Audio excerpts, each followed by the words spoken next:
Hello everyone, today I wanted to talk to you about World of Warcraft trading card game.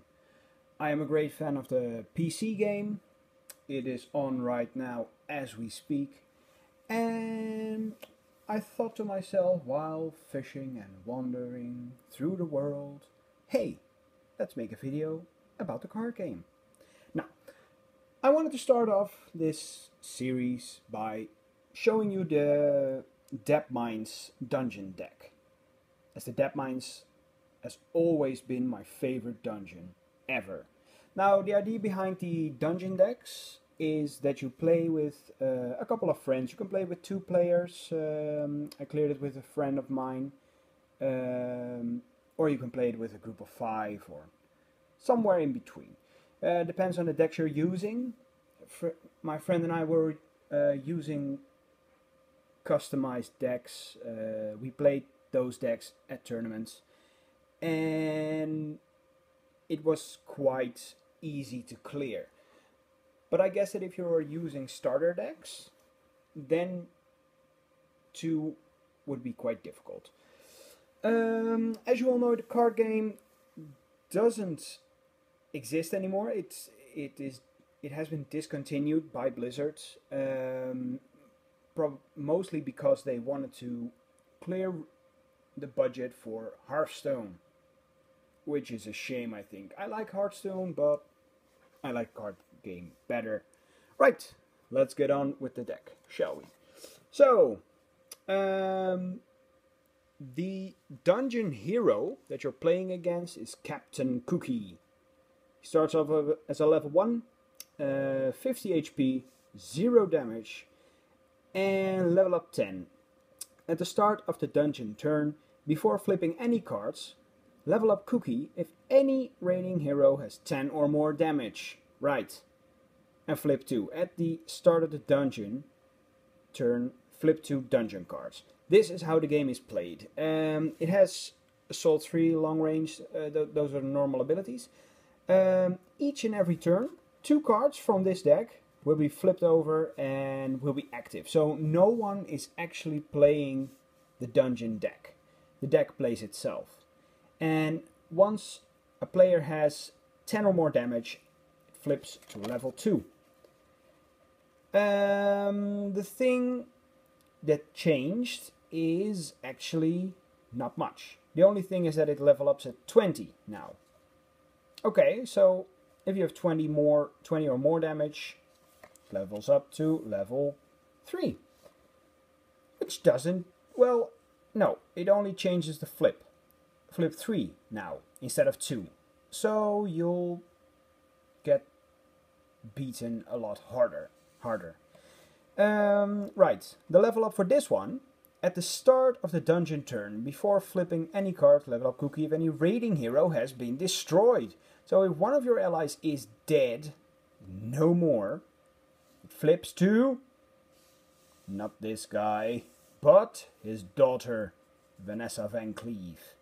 And Vanessa flips 4 cards at the start, has long range and stealth. And she attacks for 10 instead of the 0. That's quite nasty, Vanessa. Right. As you may know, the old Deadmines was inhabited by the Defies Brotherhood, the gang of the gang that began off as the stonemasons that rebuilt Stormwind, led by Edwin Van Cleef, this guy over here, because they didn't get paid by the Stormwind nobles. This all has to do with what's her name, Lady Prestor, Onyxia, in human form, and they decide to just destroy Stormwind all over again. But alas, a group of heroes was sent to the old Deadmines and destroyed Edwin Van Cleef and his jolly gang.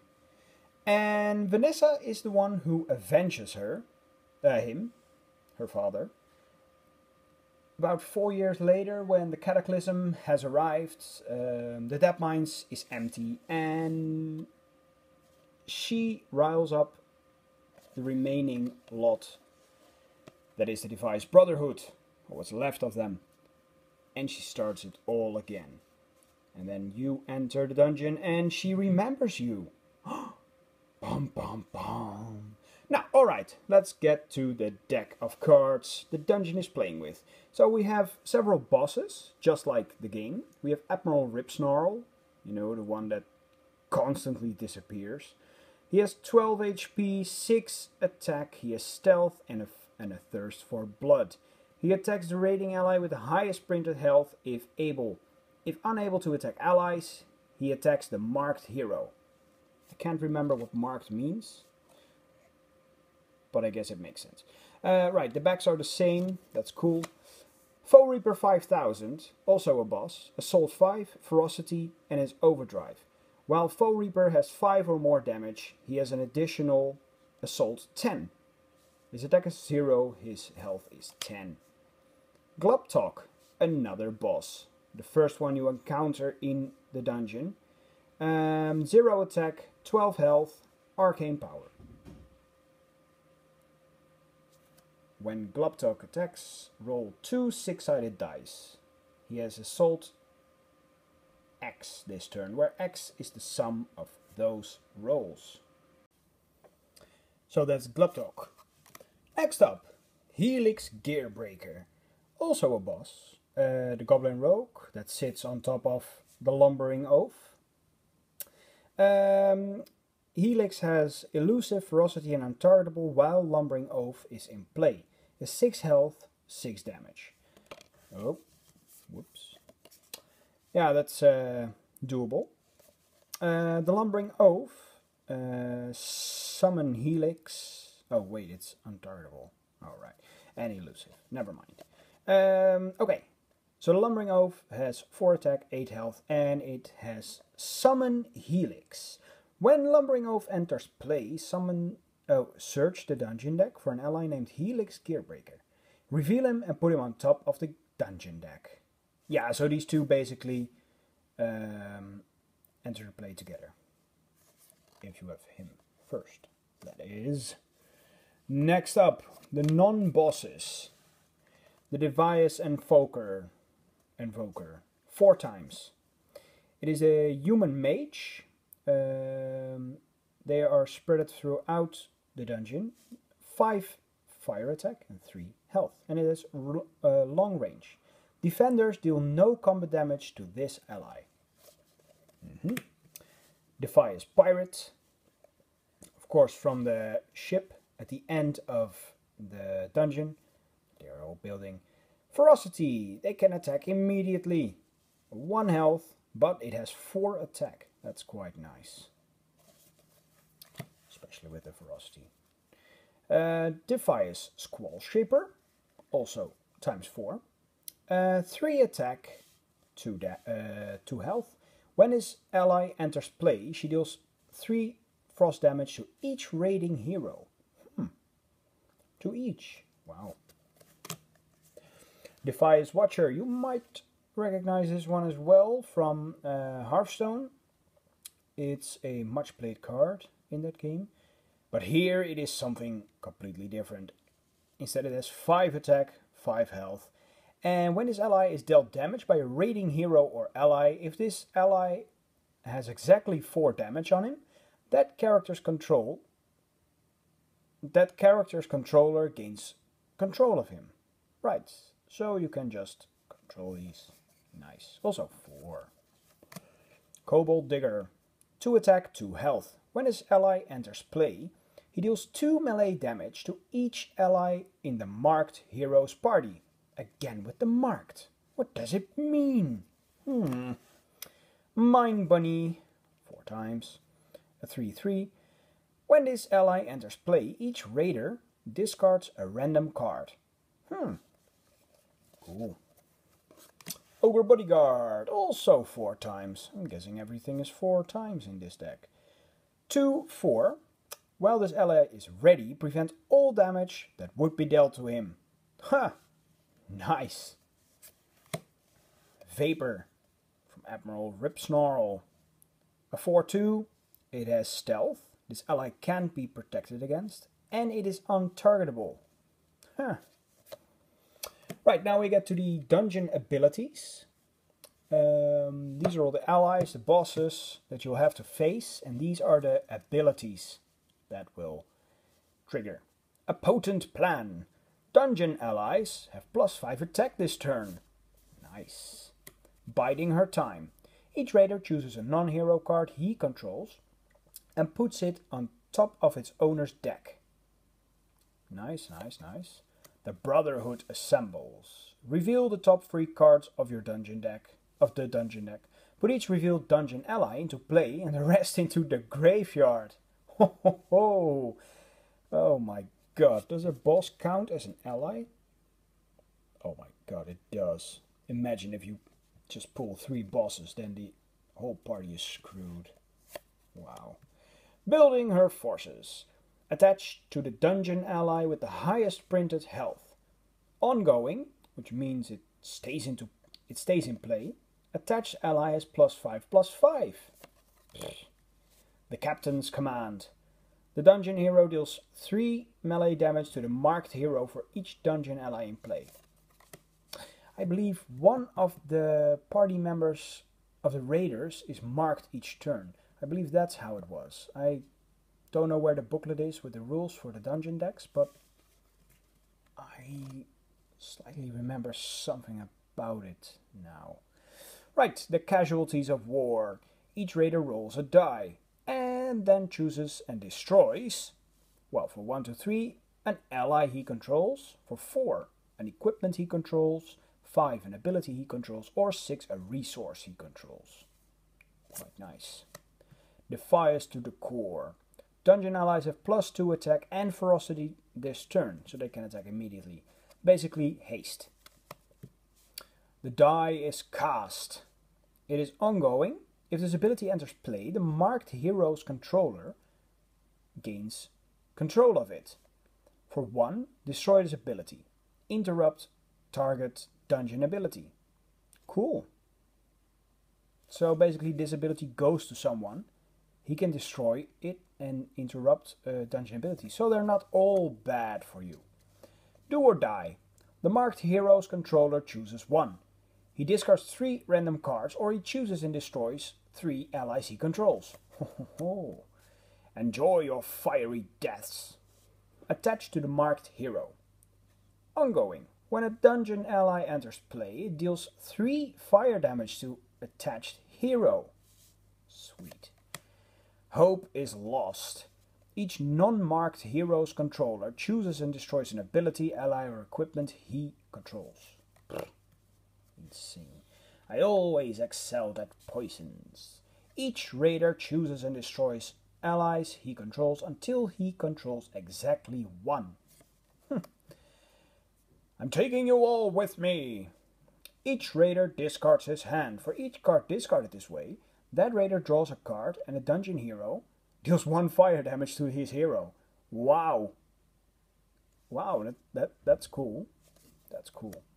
Life and death. The dungeon hero heals 10 damage from itself and each dungeon ally. Sick. Marked for death. Dungeon allies have +2 attack and long range this turn. Defenders deal no combat damage to them. My fate is my own. Attached to the dungeon ally with the highest printed health. Ongoing. When attached ally deals damage to a raiding hero, that hero's controller discards 2 random cards. Nightmare Elixir. That's the one that Vanessa uses. Attach this ability to a raiding hero of the raider's choice. Cool. Ongoing. Dungeon heroes and allies have Assault 5 while attacking attached hero. Sneak attack. Dungeon allies have +2 attack and stealth this turn. They can be protected against. Your tale ends here. The dungeon hero deals 1 melee damage to each raiding ally for each dungeon ally in play. Okay, those were the abilities. Now for the equipment. Item, Cookie's Cauldron. Dungeon allies have Assault 3. Cool. Defy is Gunpowder. Remember to blast open the door Yeah. When this item enters play, the marked hero's controller gains control of it. On your turn, roll a die. Destroy this item. Your hero deals that much fire damage to target hero or ally. That's pretty sweet. Defy is cannon. Yeah, you can control the cannons in game. When this item enters play, the marked hero's controller gains control of it. When an ally enters play under your control, it may deal 2 fire damage to target dungeon ally. Sweet. And finally, Cookie Steering Stick. That's actually a droppable item in game. The dungeon hero strikes with this weapon the first time it attacks each turn. When this weapon enters play, the dungeon hero heals 5 damage from itself. It's a wand, it's ranged. It has 3 attack and 0 cost to attack. I believe it was the cost to attack. Pretty nice. All in all, this deck really reminds me of the Deadmines. Except that it does for the... Well, it reminds me of the new Deadmines, which is a shame. But still, the new Deadmines are cool. Cookie is still there. The legacy of Edwin Van Cleef is there. Poor guy. Right. So, thank you guys for... Oh, wait. No, not done yet. Just like the game, we have achievements. So, we have the Deadmine Sweeper. You get this achievement if you defeat the Deadmines without losing a player, or defeat the Deadmines despite losing 2 players. Ha, that's nice. That's a nice challenge. Defias on Defias. Destroy the dungeon hero or a dungeon boss ally using the Defias cannon, the Defias gunpowder, or Defias watcher. Nice. Hell hath no fury. Survive 2 of Vanessa's turns. Reward 3 experience. It's a sabotage. Put Helix Gearbreaker from the top of the deck, of the dungeon deck, into the graveyard. Oh yeah, of course. Because with the Lumbering Oath, you can put it on top of your deck, and if you manage to put it from the deck into the graveyard, you get this achievement. That's pretty sweet. Okay, Pile High Club. There are 20 or more cards in the dungeon graveyard. Yeah, sweet. And 'tis but a flesh wound. Defeat the dungeon hero, while each raiding hero has 10 or less damage on it. Nice. Well, like I said, I like this deck. Reminds me of the Deadmines. I hope you will all join me next time when I will review Scarlet Monastery.